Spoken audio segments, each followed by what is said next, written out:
حضرت سیدنا صدیق اکبر رضی اللہ تعالیٰ عنہ وہ صحابی رسول ہیں، وہ جانشین مصطفیٰ ہیں جنہوں نے ساری زندگی اسلام کی تقویت، اسلام کی سربلندی اور اسلام کی ترویج و اشاعت کے حوالے سے اپنا تن من دھن سب کچھ قربان کر دیا، اور آپ نے ہمیشہ قرآن و سنت کا دامن تھام کر کے نہایت ہی حکمت عملی کا مظاہرہ کرتے ہوئے نبی پاک علیہ الصلوۃ والسلام جب ظاہری پردے کے اندر چھپ گئے، آقا کریم علیہ الصلوۃ والسلام کا وصال بکمال ہوا۔ تاریخ اس بات پر دلالت کرتی ہے اس وقت کچھ عجیب و غریب واقعات نمودار ہوئے،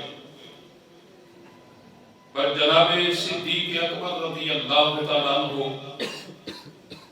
آپ نے نہایت ہی قرآن و سنت کا دامن تھام کر کے اور نہایت ہی حکمت عملی کا مظاہرہ کرتے ہوئے ان تمام حالات پر آپ نے کنٹرول کیا۔ ان میں سے دو تین چیزیں میں آپ کی سماعت کی نظر کرتا ہوں۔ روایات کے اندر ہے کہ جب نبی کریم علیہ الصلوۃ والسلام ظاہری پردے کے اندر چھپے اور آقا کریم علیہ الصلوۃ والسلام کا وصال بکمال ہوا، یہ بات یاد رکھیں، اللہ کے نبی صلی اللہ علیہ وسلم پر جو موت آئی ہے وہ آنی موت ہے، کیونکہ ہم اہل سنت و جماعت کا یہ ایمان و عقیدہ ہے، حقیقت میں ہمارے نبی پاک علیہ الصلوۃ والسلام زندہ ہیں، بلکہ اللہ کے سارے نبی زندہ ہیں۔ سرکار دو عالم علیہ الصلوۃ والسلام نے ارشاد فرمایا الانبیاء احیاء، اللہ کے سارے انبیاء زندہ ہیں، یصلون فی قبورہم، وہ اپنی اپنی قبروں کے اندر نماز بھی پڑھتے ہیں۔ ایک حدیث پاک میں آپ صلی اللہ علیہ وسلم نے ارشاد فرمایا ان اللہ، بے شک اللہ تعالی، حرم علی الارض، زمین کو حرام کر دیا، ان تاکل، یہ کہ وہ کھائے، اجساد الانبیاء، انبیاء کرام کے اجسام کو۔ تو ہم اہل سنت و جماعت کا یہ عقیدہ ہے، یہ ایمان ہے کہ اللہ کے سارے انبیاء اپنی اپنی مزارات کے اندر زندہ ہیں، اور صحابہ کرام بھی اپنی اپنی مزارات کے اندر زندہ ہیں، اور اہل بیت کی وہ مقدس اور عظیم ہستیاں بھی اپنی اپنی مزارات کے اندر زندہ ہیں، اور اولیاء کرام کی عظیم ہستیاں بھی اپنی اپنی مزارات کے اندر زندہ ہیں۔ آقا کریم علیہ الصلوۃ والسلام پر جو موت آئی ہے وہ آنی موت آئی ہے، یہاں تک کہ دیوبندیوں کے مولوی قاسم نانوتوی کی ایک کتاب ہے آب حیات، اس نے آب حیات کے اندر بھی اس بات کو تحریر کیا۔ کلام الرحمن کی اس آیت کو تحریر کرنے کے بعد جب اس نے کل نفس ذائقۃ الموت پر بات کی، تو اس نے آب حیات کے اندر مولوی قاسم نانوتوی نے یہ لکھا ہے کہ آقا کریم علیہ الصلوۃ والسلام کو جو موت آئی ہے وہ آنی موت ہے، ہمیشہ کے لیے حضور کو موت نہیں آئی، چند لمحوں کے لیے موت آئی ہے، تھوڑی سی دیر کے لیے موت آئی ہے، حقیقت میں اللہ کے نبی زندہ ہیں۔ اعلیٰ حضرت امام اہل سنت مجدد دین و ملت مولانا الشاہ احمد رضا خان رحمت اللہ علیہ بھی یہی ارشاد فرماتے ہیں، اپنے عشق کے انداز میں آپ فرماتے ہیں کہ تو زندہ ہے واللہ، تو زندہ ہے واللہ، تو زندہ ہے واللہ، تو زندہ ہے واللہ، میرے چشم عالم سے چھپ جانے والے، یا رسول اللہ حقیقت میں تو زندہ ہے، یہ ہماری نگاہوں کا قصور ہے کہ آپ ہمیں نظر نہیں آتے لیکن حقیقت میں آپ زندہ ہیں۔ تو محترم حضرات، حضور سرور کائنات علیہ الصلوۃ والسلام پر جو موت آئی ہے وہ آنی موت ہے، تھوڑے سے لمحے کے لیے موت آئی ہے، حقیقت میں حضور زندہ ہے۔ میں عرض کر رہا تھا کہ جب آقا کریم علیہ الصلوۃ والسلام ظہری پردے میں چھپ گئے، اس وقت خلیفہ اول جانشین مصطفیٰ جناب صدیق اکبر رضی اللہ تعالیٰ عنہ مدینہ المنورہ کے اندر موجود نہیں تھے، آپ کسی سفر پر تھے۔ جب اس سفر سے واپس لوٹ کر کے مدینہ طیبہ کے اندر آئے اور آپ کو اس بات کی خبر ہوئی کہ اللہ کے پیارے محبوب صلی اللہ علیہ وسلم وصال فرما چکے ہیں، اور آ کر کے صحابہ کرام کی کیفیت کا مشاہدہ کیا، بعض صحابہ کرام زار و قطار رو رہے ہیں، بعض صحابہ کرام پر سختہ طاری ہے۔ جناب عمر ابن خطاب فاروق اعظم رضی اللہ تعالیٰ عنہ نے صحابہ کرام کو مخاطب کیا اور کہا کہ میرے نبی کے غلاموں سنو، کسی نے اگرچہ اپنی زبان سے یہ کہا کہ اللہ کے نبی انتقال کرتے ہیں تو عمر اپنی تلوار سے اس کے جسم کے ٹکڑے ٹکڑے کر دے گا، میرے نبی اس وقت تک انتقال نہیں کر سکتے جب تک مدینہ طیبہ سے تمام منافقین کو نکال کر کے مدینہ طیبہ کا ان منافقین سے صفایا نہ کر دیں۔ لہذا صحابہ کرام اس بات کو تسلیم کرنے کے لیے تیار ہی نہیں تھے۔ جناب صدیق اکبر نے جماعت الصحابہ کرام کے حالات کا مشاہدہ کیا، قرآن و سنت کا دامن اپنے ہاتھ میں لیا اور حضور کے غلاموں کو مخاطب کر کے کہا کہ میرے نبی کے غلاموں میری بات سنو، میں تمہیں اللہ کا قرآن سناتا ہوں۔ صحابہ کرام خاموش ہو گئے۔ صدیق اکبر رضی اللہ تعالیٰ عنہ کی جانب ٹکٹکی باندھ کر کے وہ دیکھنے لگے، اب نظر عمیق سے جناب صدیق اکبر کو دیکھ رہے ہیں کہ یہ کیا ہمیں اللہ کا فرمان سناتے ہیں۔ آپ نے کلام الرحمن کو تھاما اور کلام الرحمن کو کھول کر کے کلام الرحمن کی آیت کی تلاوت کرتے ہیں کہ میرے نبی کے غلاموں سنو، اللہ کریم نے ارشاد فرمایا انک میتون وانہم میتون، کہ پیارے مصطفیٰ آپ پر موت طاری ہونے والی ہے۔ دیکھیں قرآن سے یہ بات ثابت ہو گئی۔ جب آپ نے صحابہ کرام کو کلام الرحمن کی آیت پڑھ کر کے سنائی، اس کا فلسفہ سنایا، صحابہ کرام نے اس بات پر اتفاق کر لیا کہ ہاں ہم اس بات کو تسلیم کرتے ہیں اللہ کے پیارے محبوب صلی اللہ علیہ وسلم وصال فرما گئے ہیں۔ صدیق اکبر حضور علیہ الصلوۃ والسلام کی چارپائی مبارک جناب سیدہ اما عائشہ صدیقہ رضی اللہ تعالی عنہا کے حجرے میں رکھی تھی، اور حجرے کے صحن کے اندر آقا کریم علیہ الصلوۃ والسلام کی چارپائی ہے۔ روایات کے اندر ہے کہ حضور پر چادر مبارک ڈالی ہوئی ہے۔ جناب صدیق اکبر اس چارپائی کے قریب آتے ہیں اور آقا کریم علیہ الصلوۃ والسلام کے چہرہ مصطفیٰ سے چادر کا کچھ حصہ ہٹاتے ہیں، اور جناب صدیق اکبر نے آقا کریم علیہ الصلوۃ والسلام کو مخاطب کیا اور عرض کی کہ یا رسول اللہ، آپ کی عظمت پر میرے ماں باپ قربان ہو جائیں۔ پیارے آقا، جس طرح آپ اپنی ظاہری زندگی کے اندر پاکیزہ اور طیب تھے، اسی طرح وصال کے بعد بھی آپ پاکیزہ اور طیب ہیں۔ سبحان اللہ۔ اور اس کے بعد جناب صدیق اکبر رضی اللہ تعالیٰ عنہ نے آقا کریم علیہ الصلوۃ والسلام کی پیشانی مبارک پر بوسے دیے۔ یہ پہلی مشکل تھی جو کہ جناب صدیق اکبر نے قابو کیا اس مشکل پر، اور کلام الرحمن کا سہارا لے کر کے قرآن پڑھ کر کے صحابہ کو سنایا، اور سارے کے سارے صحابہ کرام محترم حضرات اس بات پر اتفاق کرتے ہیں۔ دوسری مشکل یہ تھی کہ صحابہ کرام کے درمیان اس بات پر اختلاف ہوا کہ آقا کریم علیہ الصلوۃ والسلام کی قبر انور کہاں بنائی جائے۔ بعض صحابہ کرام نے کہا کہ آقا کریم علیہ الصلوۃ والسلام کی قبر انور جنت البقیع میں بنائی جائے،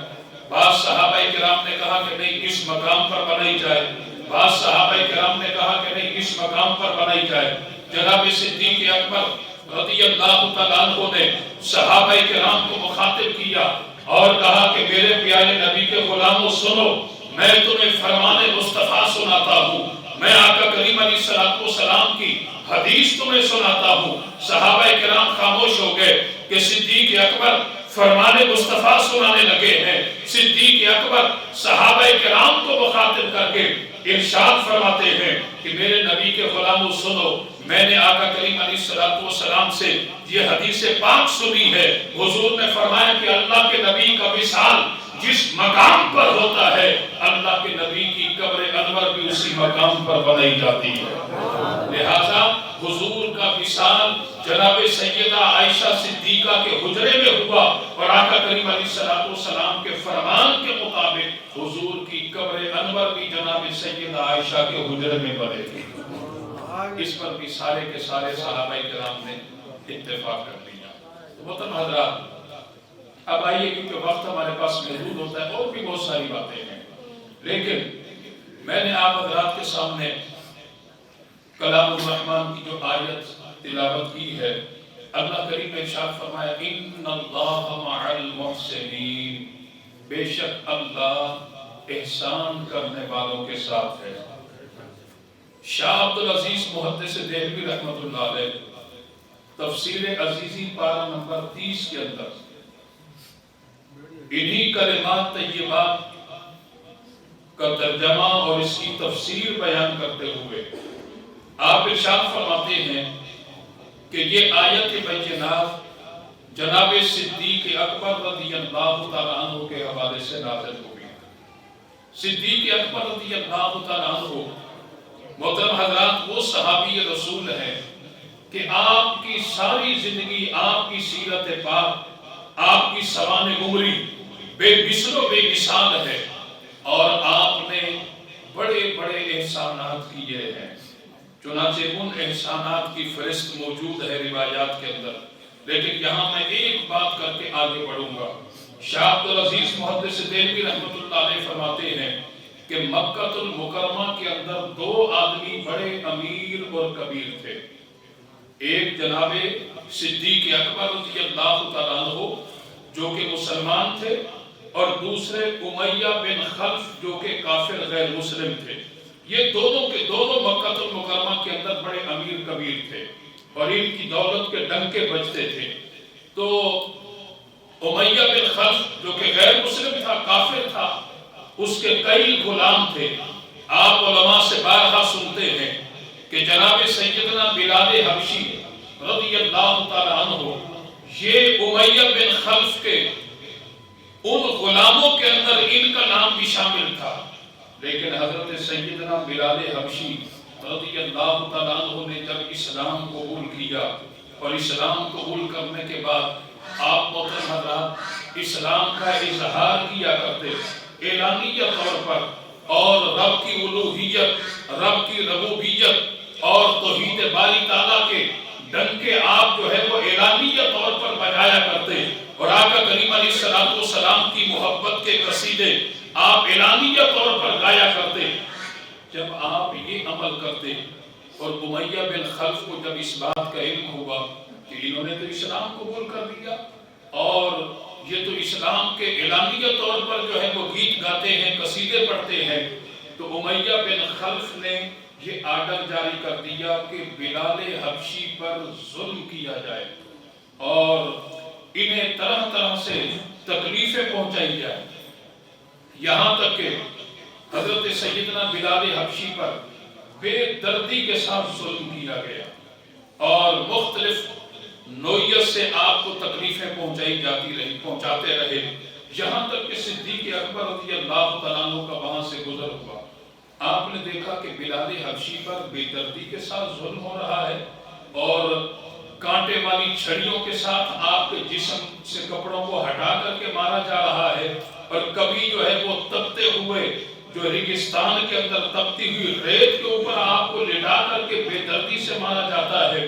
اور جناب بلال حبشی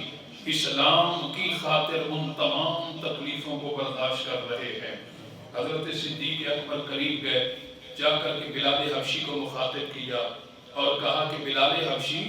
یہ بدبخت امیہ بن خلف اور اس کے غلام آپ پر یہ ظلم کرتے ہیں، یہ کیوں؟ اس کی کیا وجہ ہے؟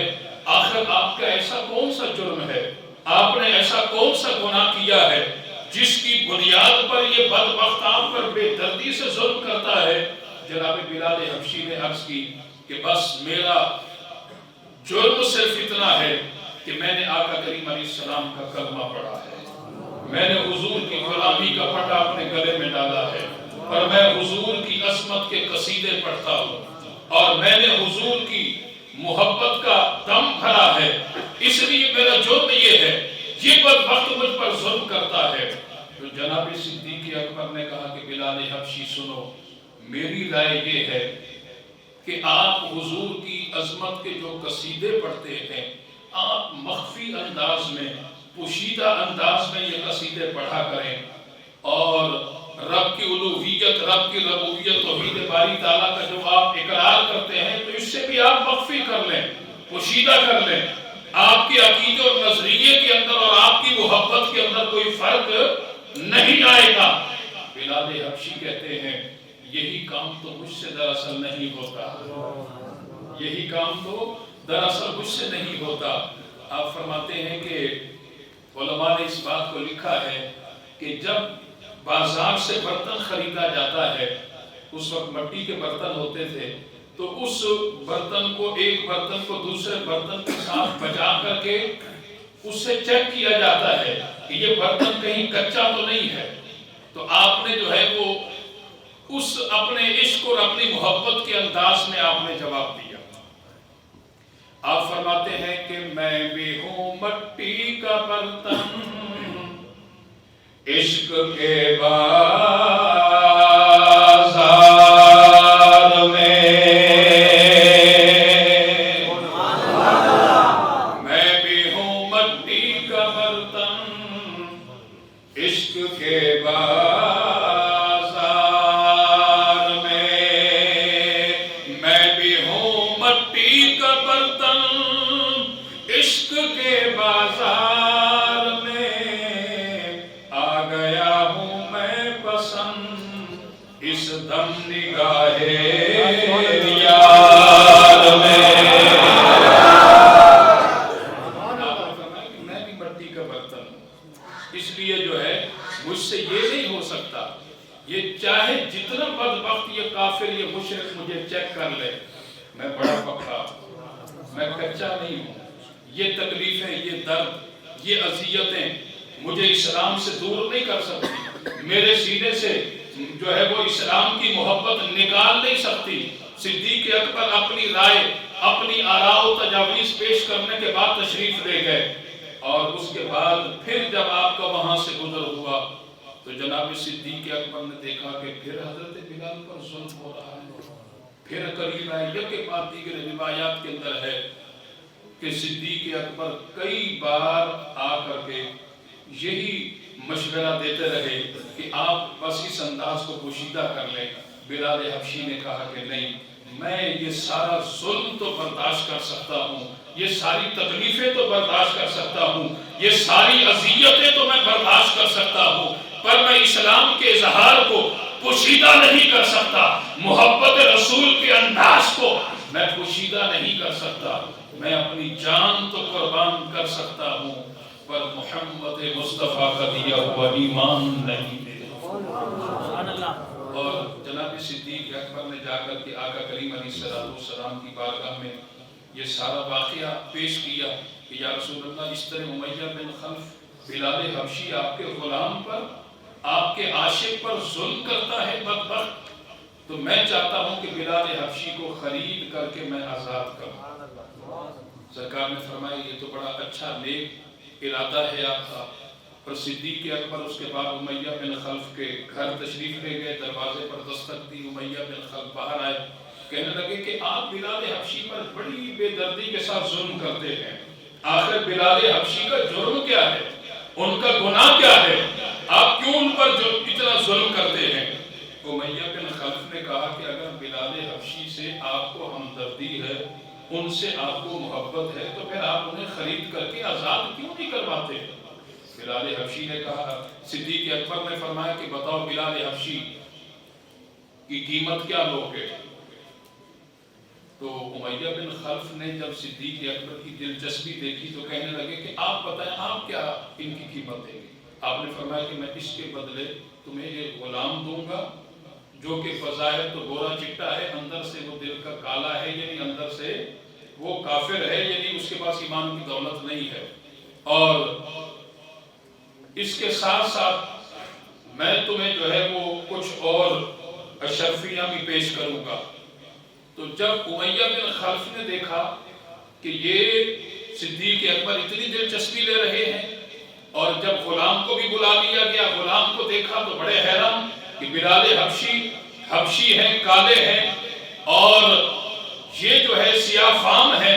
اور یہ گورا چٹا اس کے مقابلے میں غلام، اور اس کے ساتھ مزید مجھے دولت بھی دے رہے ہیں۔ امیہ بن خلف نے فوراً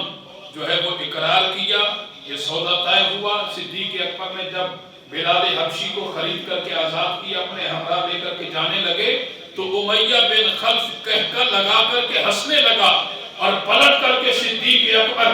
جب پیچھے دیکھتے ہیں اور کہتے ہیں کہ امیہ تو ہنسا کیوں ہے، کہکا لگانے کی وجہ بیان کرو۔ امیہ نے کہا کہ صدیق اتنا تو سادہ ہے کہ تو نے جو ہے اس سودے کے اندر تو نے بڑا نقصان اٹھایا ہے۔ جناب صدیق اکبر پلٹ کر کے جواب دیتے ہیں، امیہ بن خلف سنو، میں نے اس سودے کے اندر نقصان نہیں اٹھایا، رب ذوالجلال کی قسم کھا کر کہتا ہوں، آج میں یہ ارادہ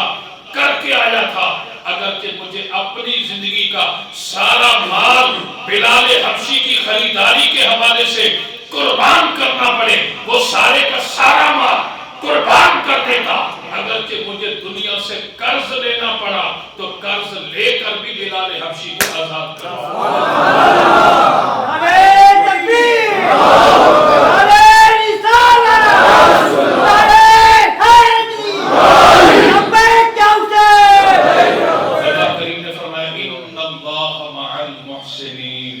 بے شک اللہ احسان کرنے والوں کے ساتھ ہے۔ تو اگر ہم یہاں یوں کہیں کہ اللہ صدیق اکبر کے ساتھ ہے تب بھی غلط نہیں۔ اور جناب صدیق اکبر رضی اللہ تعالیٰ عنہ غزوہ تبوک کے موقع پر علماء سے آپ بارہ سنتے ہیں، جناب عمر ابن خطاب کہتے ہیں کہ جب غزوہ تبوک کے موقع پر آقا کریم علیہ السلام نے صدقہ کرنے کا حکم ارشاد فرمایا، اس وقت میں بڑا خوش ہوا کہ یہ بڑا اچھا موقع ہے، حضور کا حکم آ گیا اور اس وقت میرے پاس مال کی کثرت ہے، اور آج تو میں صدیق اکبر سے آگے بڑھ جاؤں گا، یعنی مال صدقہ کرنے میں۔ تو صحابہ کرام کا ایک جذبہ، ایک ایثار تھا کہ ہم زیادہ سے زیادہ جو ہے وہ اللہ کے نام پر قربان کریں۔ اب جناب عمر ابن خطاب فاروق اعظم رضی اللہ تعالیٰ عنہ اپنے گھر تشریف لے گئے، گھر کے اندر جتنا مال جتنی دولت تھی ان کے دو حصے بنا دیے، ایک اپنے گھر والوں کے لیے چھوڑا، دوسرا حصہ لے کر کے دربار رسالت مآب صلی اللہ علیہ وسلم میں حاضر ہو گئے، اور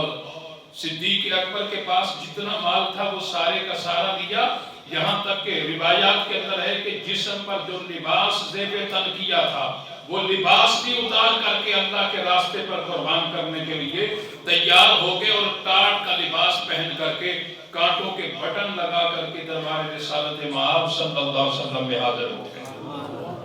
اب سرکار نے فرمایا کہ عمر کیا لائے ہو؟ عرض کی یا رسول اللہ آدھا مال گھر والوں کے لیے، آدھا لے کر آیا ہوں۔ صدیق اکبر سے پوچھا یا رسول اللہ جتنا مال تھا سارا لے کر آیا ہوں، گھر کیا چھوڑا؟ اللہ اور اس کا رسول چھوڑ کر گیا۔ اب اس کے بعد جو بات عرض کرنا چاہتا ہوں وہ یہ کہ اب بیت المعمور کے خطیب یہ کلام چل رہا ہے